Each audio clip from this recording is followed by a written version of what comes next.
तो वो अक्सर कहने कि गांव वाले रिपोर्टर एक सवाल जरूर पूछिए आरपीएन सिंह से, आ 2024 के पहले पूछिए।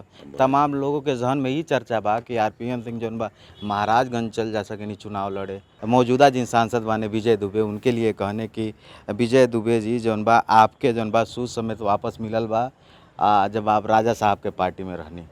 आप खातिर वहाँ के कहनी कि जौन बाटे राजा साहब के अइले के बाद एगो बड़ा बदलाव भइल बा कुशीनगर जिला में, तो राजो साहब के सूद समेत वापस मिली। ई बात हम ना समझ पाते, लेकिन अक्सर देखल जाला जिला अस्पताल होके चाहे अलग अलग कोनो अस्पताल होके, वहाँ पे आम आदमी गरीब आदमी जब जाला दवाई करावे तो कहीं ना कहीं वो के उस समस्या जौन होला ओकर समाधान नहीं हो पाला। सरकार के योजना जौन सरकार बात करला उ धरातल पे दिख नहीं पावला। पटरौना अइले में जौन बात जाम के समस्या पिछला बार हम आपके याद दिलौला बिल्कुल सही रत होकर आज फिर होकर रहा क्या एक खुशखबरी हम दे देते। कुशीनगर वाला एयरपोर्टवा चली कि खाली नहुए के रही, जरूरी नहीं से बातचीत होला कि नहीं? बिल्कुल होला। अभी आज ही हम लोग एगो कार्यक्रम में रहनी कप्तानगंज में कि राजनीति में कबो वक्त बदल सकेला ना। राजनीति तो हम रोज ही वक्त बदलेला, ये तो रोज ही वक्त बदलेला विष्णु बाबू जी। हजूरी से टिकट भारतीय जनता पार्टी में नहीं मिलेला। गंवई राजनीति में एगो गांव घर के बड़ बुजुर्ग कहानी कहने कि जे राजनीति में खेल खेले वो खिलाड़ी, आ जे खिलावे वो सबसे बड़हन खिलाड़ी। खैर जुबान पे ही बात आ गई तो सोचनी है बता दी। नमस्कार, हम विष्णु प्रभाकर आप सबके गांव वाले रिपोर्टर बोलतनी। नगर निकाय के चुनाव एक तरह से सभी पार्टी खातिर जौन बा भैया ही सेमीफाइनल बा। सब प्रत्याशी लोग कहीं तो तैयारी भी करता लो। हमारे साथ है जौन बाटे भाजपा नेता पूर्व केंद्रीय मंत्री आरपीएन सिंह जी बानी। इहों के एगो मजबूत दावेदार प्रत्याशी के रूप में बानी। कुशीनगर जिला के हाल चाल जान लिहल जा, ताकि विधानसभा चुनाव में हमने की मुलाकात भइल है। आज फिर हम यहाँ के हाल चाल जानने आ गए हैं, यहाँ के जिला के भी हाल चाल जानब। तो पहले बधाई देते हैं, बहुत स्वागत बा राउर। बहुत बहुत धन्यवाद विष्णु बाबू, बहुत दिन के बाद रउरा से भेंट भइल बा। बहुत खुशी बा कि रउरा से आज बातचीत होता। कुशीनगर जिला में लगातार बड़ा आगजनी घटना होता है, बड़ा दुख के समाचार बा। जी हाँ, अभी कल ही हम रहनी 4 गो गाँव में बहुत भीषण आग लगल गैल रहनी। बहुत दिक्कत लोग के होला आगजनी में। अब देखल जा धीरे धीरे आई आवास गांव में भी जो प्रधानमंत्री जी मोदी जी लाइल जाता, इससे आगे चल के बड़ा राहत हुई कि आग वाग जब लगेला तो कम से कम पूछ के मकान नहीं रही। और सबसे ज़्यादा प्रभावित गरीब लोग होला, और जेकर पूछ के मकान होला तो सब कुछ जल के ख़त्म हो जाला। बड़ा दुखद घटना होला, पर मौसम के भी का कहल जाए। तो ये बताएं हमके, राजनीतिक नगर निकाय के चुनाव चलता, तो पहले नगर निकाय पे बात कर लिहल जा। जी जी, कैसन चलता, लोग से मिलन वाला हाल चला? अभी शुरू भइल बा और हमके लगता कि जो कार्य प्रधानमंत्री जी करल गइल बा और मुख्यमंत्री जी करल गइल बा और बदलाव शहर से लेके गांव तक दिखाई देता, ओमे लोग के लगे एक ही चॉइस बा और वो भारतीय जनता पार्टी बा। और जहाँ तक रउरा कुशीनगर के बात ही नहीं करता नहीं, हम पूरा उत्तर प्रदेश के बात करता नहीं। पिछले साल से ज़्यादा सीट भारतीय जनता पार्टी जीती। और जहाँ तक नगर निकाय की इलाका बा, जितने बड़का बड़का कार्य प्रधानमंत्री जी योगी जी करल गइल बा, तो पूरा उत्तर प्रदेश देखा था। अच्छा, आपके यहाँ ताकि हमने के बेरा पटरौना में बानी के दरबार रोड के आपके ही दरबार है, तो ताकि पटरौना नगर पालिका के एगो सवाल हम कह लेते हैं। एगो बड़ा चर्चा बता कि यहाँ समान सीट आयल बाटे और पिछड़ी समाज के नेता के लड़ावल जाता। ये कहल जाता तमाम बीजेपी के कार्यकर्ता जन बा उनके मन में बड़ा विरोध बा। आपके का लगता, का माहौल देख पाओ तनी? देखल जाए, जब कोई भी चुनाव वाला तो तमाम लोग पार्टी के दावेदार रहेला। वो विधायक की टिकट हो, सांसद के टिकट हो, ब्लॉक प्रमुख, जिला पंचायत, सब में लोग मेहनत करेला और मिल सकेला एगो के।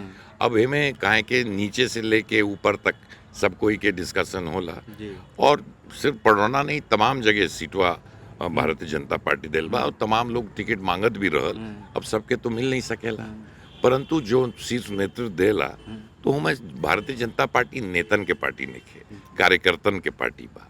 और ये कार्यकर्तन के इच्छा मेहनत से पार्टी और मोदी जी के नेतृत्व में, योगी जी के नेतृत्व में और कार्यकर्तन के लगन से, तो कार्यकर्तन जब जान गए बाने कि पार्टी सीट दिल बा और कमल के निशान पर ही प्रत्याशी बाणे, तो सारा कार्यकर्ता हम हुई या बाकी कार्यकर्ता हूँ, सब मिलकर भारतीय जनता पार्टी के तो जिताई का लगता तमाम प्रत्याशी निर्दल मैदान में कूद गए वालों एकर प्रभाव नहीं पड़ी। नहीं देखा जा इलेक्शन में जितना भारतीय जनता पार्टी के लोग रहल तमाम जगह से भारतीय जनता पार्टी के लोग कहीं कहीं सीटवा पर नाम अपन जी। डाल दे रहल तो सब कोई सब संगठन के लोगन से बात करके सब लोग तो वापस धीरे धीरे सब ज्यादातर तो सारा सीट पर सारा प्रत्याशी अपन नाम वापस ले लेल बाने और सब लोग अभी आज ही हम कप्तानगंज से आत रहनी वहाँ 3 गो प्रत्याशी रहने मंचपा पे वो भी टिकट मांगत रहने उनके बड़ा रोष रहल कि हमके नहीं मिलल जी। पर सब तीनों लोग मंच पे रहल और बोले मोदी जी के और योगी जी के हाथ मजबूत करके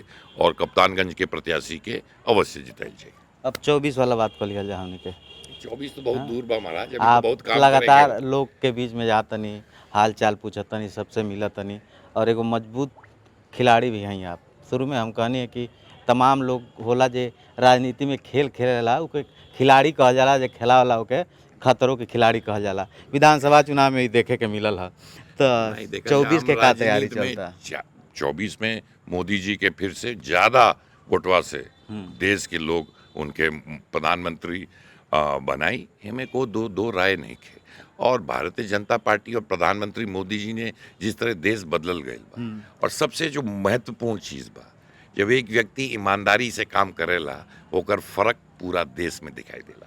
उसी तरह प्रदेश में योगी जी ईमानदारी से काम करल गए बा तो जितना लोग भारतीय जनता पार्टी में बा हम लोग के सीखे के चाहें मोदी जी से या योगी जी से कि ईमानदारी और लगन से अगर कार्य करल जाए तो देश बदली, प्रदेश बदली और कुशीनगर बदली। अच्छा हमारे तमाम दर्शक पूरा पूर्वांचल के और आपे को चाहे वाला हर जगह के लोग बा तो वो अक्सर कहने कि गांव वाले रिपोर्टर एक सवाल जरूर पूछिए आरपीएन सिंह से आ 2024 के पहले पूछिए।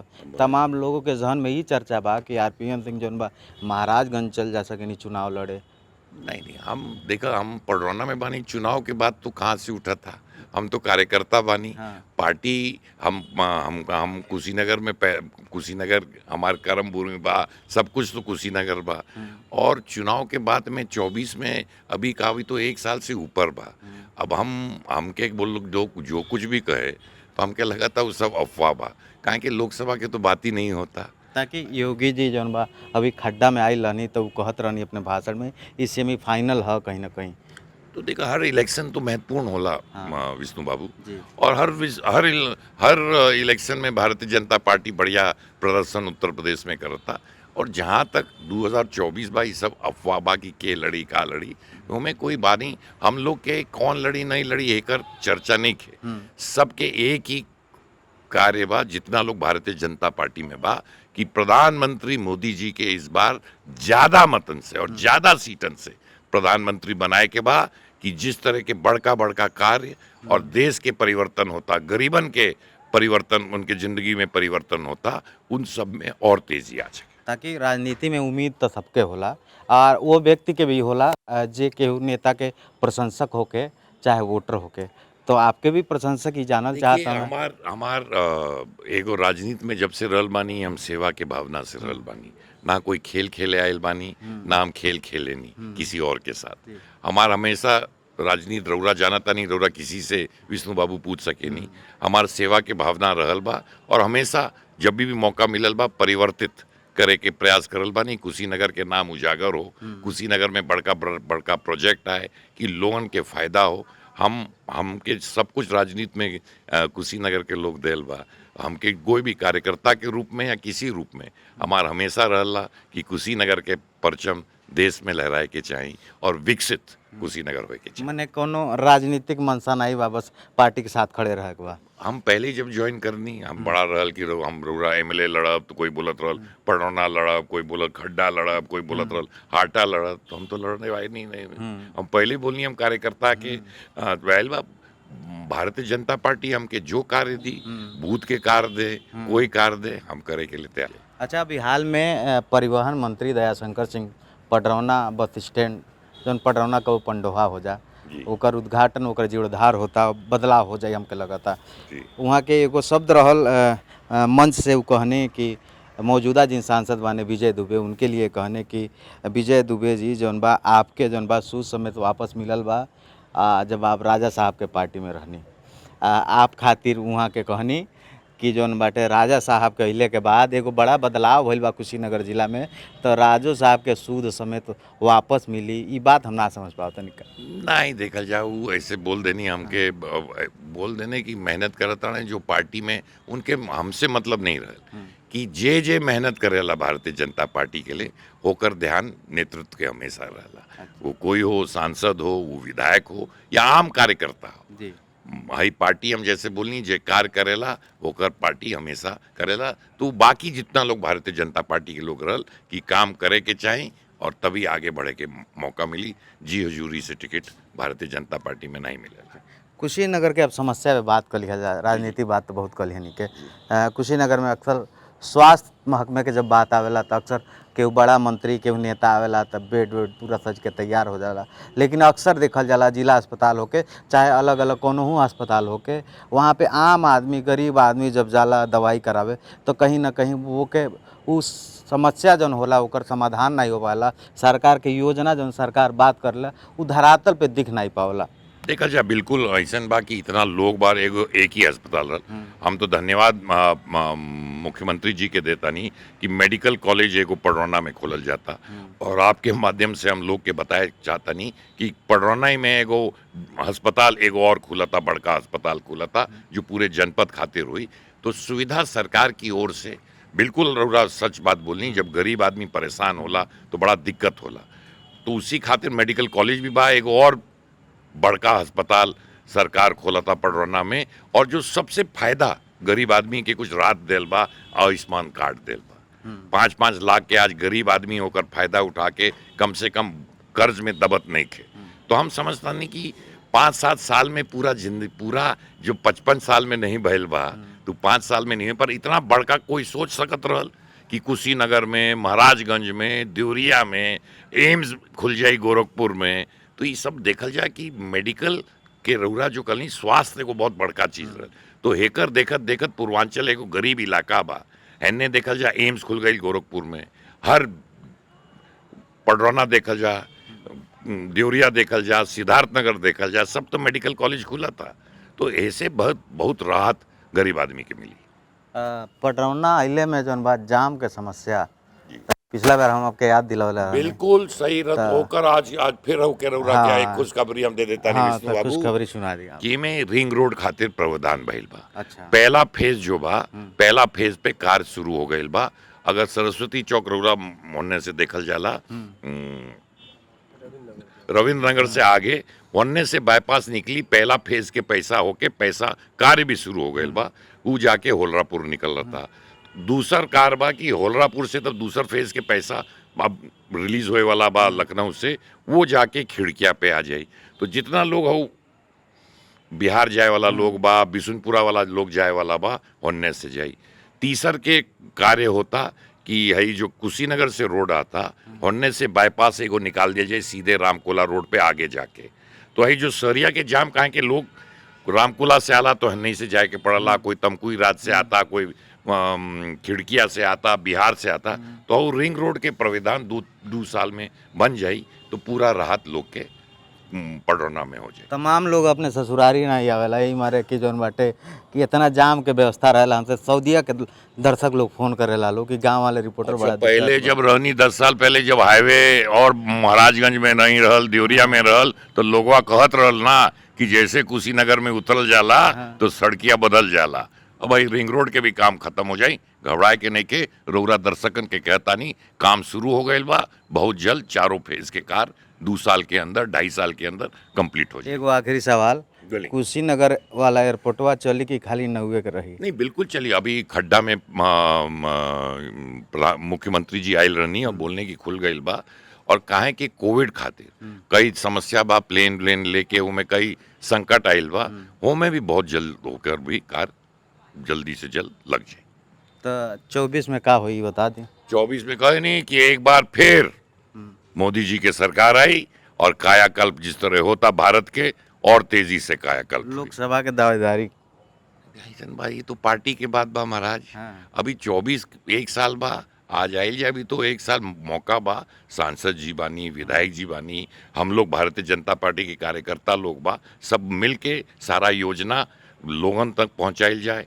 का काम योगी जी करतानी, का काम मोदी जी करल जातानी, लोग जो राहत से बाकी बा उन तक पहुंचाए के का है कर्तव्य हम सबके बा, और वो सब हम करतानी जा। सांसद जी के बात कहनी है तो एगो और सवाल याद आ गया। जी सांसद जी कब और विधायक जी रहत रहने जब आप तो राजनीति में होत रहला विष्णु बाबू। तो सवाल हम पहले पूरा कर दी कि एक समय तक कि राजनीति में कहल जाला कभी भी यू टर्न हो सकेला, और जब आप कांग्रेस में मंत्री रहनी, सांसद रहनी, तो वहाँ के विधायक बनी, और अब जब आप फिर बीजेपी में आयल बनी तो वहाँ के सांसद हो गए बनी, तो कहीं न कहीं राजनीति के जो आपके एगो बड़ा अनुभव बा, और तमाम युवा, खास करके ये सवाल तमाम युवान खातिर बाटे कि राजनीति में कबो वक्त बदल सकेला ना।